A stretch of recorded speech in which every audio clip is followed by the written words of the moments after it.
Welcome to my YouTube channel.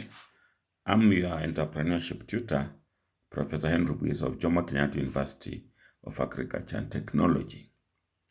Today I want to talk about Buku's sayings that every business person must know. Kumutambo kukhunyoa buyinda bukhakhunyoa. Translated may mean better start off poor than start off rich, or a bad beginning makes a good ending. Otamba tamba okhatambuluhe. Translated may mean every misfortune is a blessing in disguise. Yes, the foresaid sayings teach that a bad beginning makes a good ending, and every cloud has a silver lining. They motivate people to persevere early hardships in life and use them as foundations for their prosperous future. In matters entrepreneurship, Bill Gates says, if you are born poor, that's not your mistake. But if you die poor, surely that's your own mistake. Very close to saying, you better start off in poverty than start off in riches. Just an advice for people who think that they were born poor from poor families. You can always make it. Yes, this is almost like saying you can rise from rags to riches. And indeed, rags to riches cases exist. Let's watch this Kenyan case. From a humble charcoal dealer, Jenga Karume rose to build an empire worth billions of shillings. His wealth could be estimated conservatively to be in the region of 100 million US dollars, the equivalent of 8.4 billion shillings. I tried to get a job. In those days, you could only get a job from the European farms, maybe to be recording the milk at the daily. But I tried, I could not get. I was buying the excess books, costing about 15 cents. And I go and sell it 25 cents and make 10 cents to the other student. Until one time the father in charge, who was a Mzungu, complains because we had to buy books from the schools in the shop. There's a small land by the missionaries. And we had to pay 30 cents per excess book. But me, I was selling 25 cents. It was 5 cents. So most of the people are buying from me.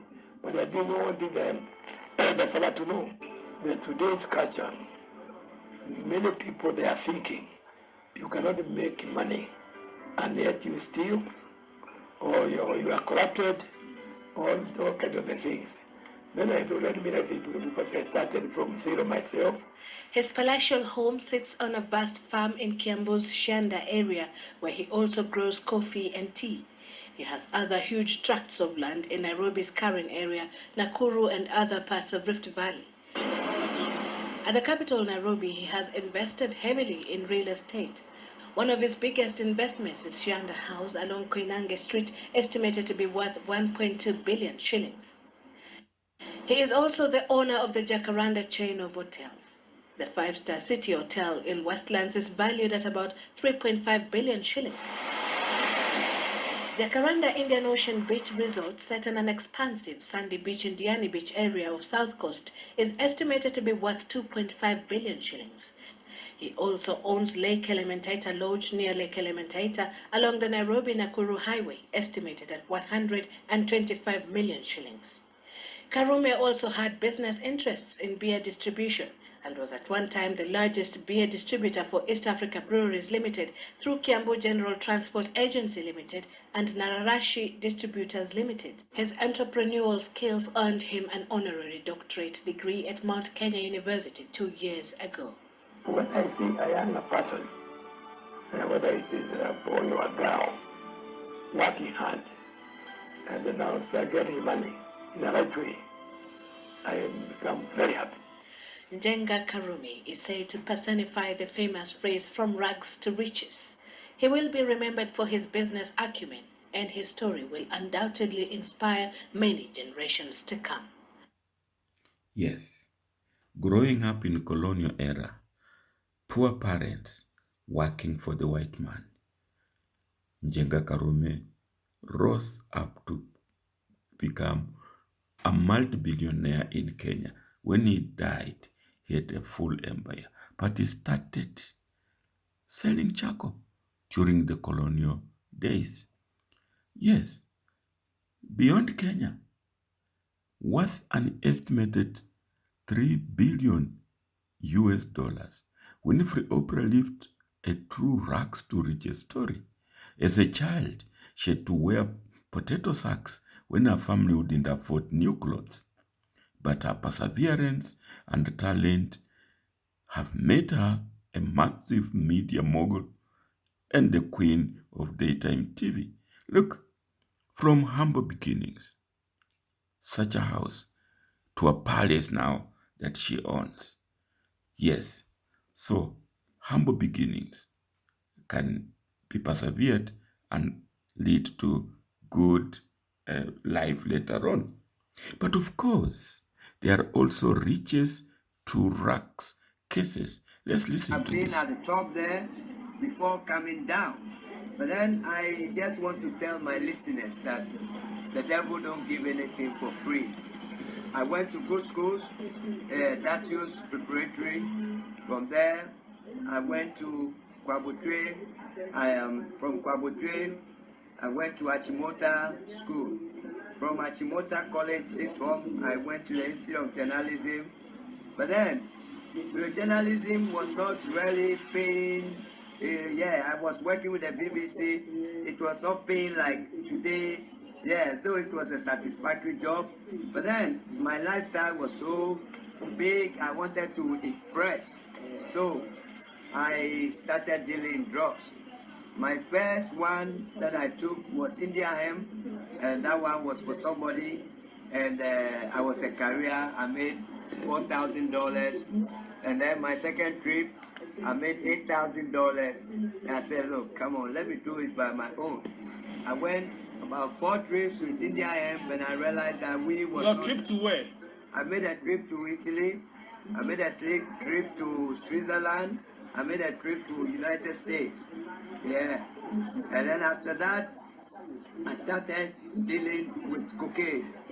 And with the cocaine, I was a big boy. As at 1982, December, I was controlling $162,000.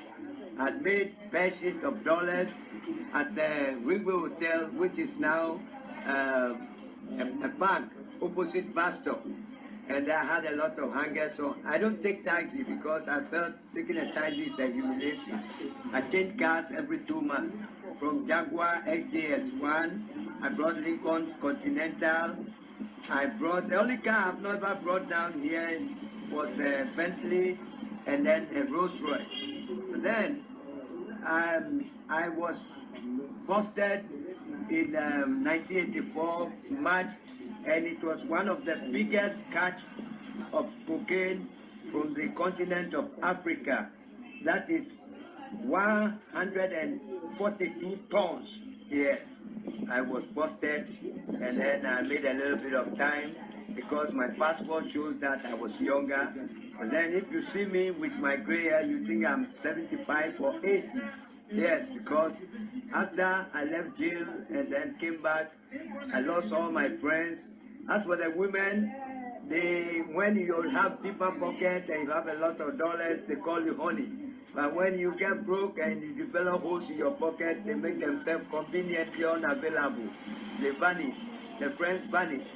Out of frustration, me myself, I started to use the drug. He walks almost unrecognizable deep in the heart of Elgeyo Marakwet, Kobil village. We meet former world junior 5,000 meter runner Anthony Kiprono. Hey, I'm from Boston. I've been traveling that 200 swallow it, and I'm a cordial. The load he carries today, he says, is one he wishes could be taken away from him. Me, I ate 500 million. No, 500,000. I ate 500,000. US dollars? No, Kenyan money. Then my wife, she swindled all those money after that. Then how am I going to do back to rejuvenate all those things to be in a position? Then it was just a big problem. He is a single man, having separated from his wife 10 years ago. The once glittery trophies, now rusty, used for other purposes. Pride being the last of it, a glorious past. Then in 1993, I was in Spain. I traveled there with William C.K., with Paul Tergat. Then I was number 5 also. Then we Anthony Kiprono was nicknamed Puma, his then favorite sporting gear. At 41, pegged down by misfortunes, it is more difficult to do the once daily dose of exercise. Cross country was his expertise. What's left of it seen now only either through the rusty medals or the worn out newspaper cutouts. I was drinking beer. In fact, even I have a race tomorrow. I drink. The quiet Tuyoluk village in Uasin Gishu County is home to one outspoken star, gold medalist Samuel Kiprop Chepkok. To everybody, I'm buying beers. I sometimes even stand until the kids beyond me. He grants us an interview outside his Mud World house, telling us his fame came early in life with over 3.5 million at the height of his career. I have a lot of regrets because if I invest well, I would have been still having something. Chepkok. Yes, these are people who came from top to down, riches to rags. Not them alone. Mike Tyson is also reported to have come from riches to rags, although he's rising again, so we are told. Mike, that was Tyson. This is Jackson. When he died, we are told he had gone completely down. So there are cases of riches to rags. And the saying says, you better start off poor than start off rich. So these are the cases maybe that we can say they started off rich. But hold on. It does not mean that when you start off rich, you will always fail. No, there are some cases or some causes for that failure. Let's look at them. Some rich to rags causes. Let's listen to this. A lot of Kenyan athletes race from rags to riches and back from riches to rags. So how does this happen? Dismas, what is your take on this, and what is the solution? Because we see a lot of athletes, and of course the North Rift produces some of the best long and middle distance runners. How do they go? They make a lot of money when they are at their prime, and then you find them, engrossed in poverty later on. How can they? Like we were saying, that they get engrossed in poverty. But this issue is not just limited to Kenya. It's a global phenomenon that these people with very unique talents, at the peak of their career, they make a fortune. And if they're not careful, the money disappears within a second. I mean, it has happened with Tyson, with almost all the guys with talent. And the solution is very clear, that when you start making money by running or rugby, whatever talent you have, you need to look for professional advisors. Do not spend all your money, with your, being a village king or a hero, buying everybody a drink every single evening, and hoping now that you've arrived. Because when you look at successful athletes, I mean, it's probably a good idea to discuss, like Paul Tergat is a huge success because he kept the company of serious advisors. So if you go for an Olympic or whatever competition it is, you come back with $1 million, look for a professional advisor. Look for somebody who can assist you invest in the stock market and have your money safe and secure someplace. But the tragedy is, for majority of these people, especially when they're in their late 20s, they will get this money, and before you can say their name, they become the village heroes. So they're jumping from one nightclub to the other, from one club to another. They go to CMC, they go to DTW, buying top of the range cars, not knowing that at the end of the day, this money is going to disappear. And really, it points to financial illiteracy, and not only limited to these guys with talents, but essentially to majority of Kenyans. That our levels of financial literacy have been compromised, and we'd like to think in a group.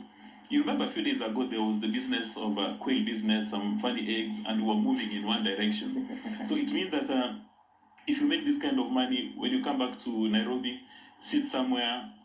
Okay, you can go to a five-star hotel so that you can enjoy maybe the 10%, but look for serious advisors, investment advisors. Take a bit of your money to the stock exchange. If you come from Kisii, go plant bananas. If you come from Rift Valley, go get some top of the range cows. But rely on advisors. Do not rely on your friends whose only interest is to squander your resources. Use the money. Yeah. Yes, some causes.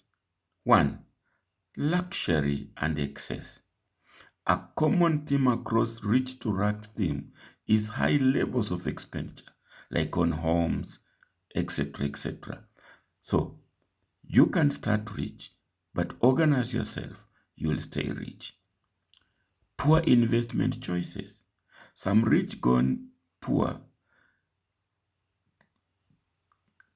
reflect bad investment choices.